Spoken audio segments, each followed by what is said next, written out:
গত 28শে ফেব্রুয়ারি ইরানের operation epic Fury নামে যে সামরিক অভিযান শুরু করেছিল যুক্তরাষ্ট্র তা শেষ হয়েছে বলে জানিয়েছেন যুক্তরাষ্ট্রের পররাষ্ট্রমন্ত্রী এবং প্রেসিডেন্ট ডোনাল্ড ট্রাম্পের জাতীয় নিরাপত্তা বিষয়ক উপদেষ্টা মার্কো রুবিও।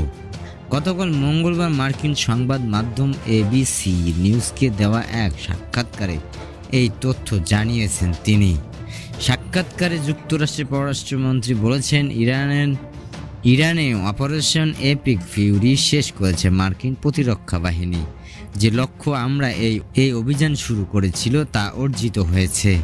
ইরানের নতুন কোনো সামরিক অভিযান চালানোর পরিকল্পনা যুক্তরাষ্ট্রের নেই উল্লেখ করে এবিসি নিউজেও রুবিও আরও বলেন, ইরান ইস্যুতে নতুন কোনো পরিস্থিতি তৈরি হোক তা আমরা চাইছি না।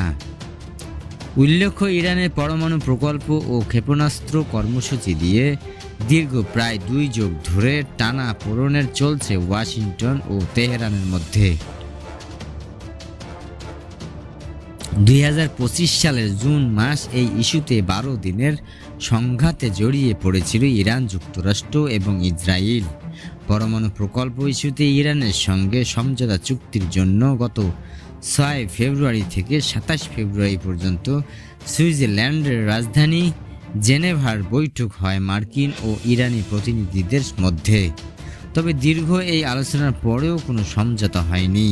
21 দিন ধরে দফায় দফায় আলোচনার পরও কোনো চুক্তি ছাড়াই শেষ সেই বৈঠক। তার পরের দিন 28 ফেব্রুয়ারি ইরানের অপারেশনের এপিক ফিউরি শুরু করে যুক্তরাষ্ট্র ইসরায়েলের হামলায় ইতিমধ্যে নিহত হয়েছে ইরানের সাবেক সর্বোচ্চ নেতা আয়াতুল্লাহ খামেনি, প্রধান নিরাপত্তা কর্মকর্তা আলী লারিজানি, সামরিক বাহিনীর অভিজাত শাখা ইসলামিক ভ্যালুয়েশন গার্ড কনফারেন্স IRGC এই শীর্ষ কমান্ডার মোহাম্মদ পাকপৌর সহ বেশ কয়েকজনের গুরুত্বপূর্ণ জ্যেষ্ঠ কর্মকর্তা।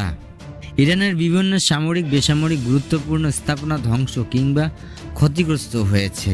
এছাড়া ইতিমধ্যে ইরানে নিহত হয়েছে 3000-এরও বেশি মানুষ।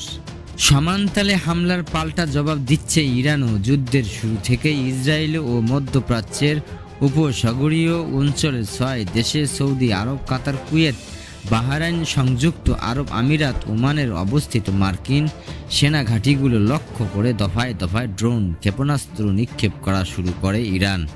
টানা 40 দিন ধরে যুদ্ধের পর 8 এপ্রিল থেকে যুদ্ধবিরতির ঘোষণা করে যুক্তরাষ্ট্র। সেই বিরতি এখনও চলছে।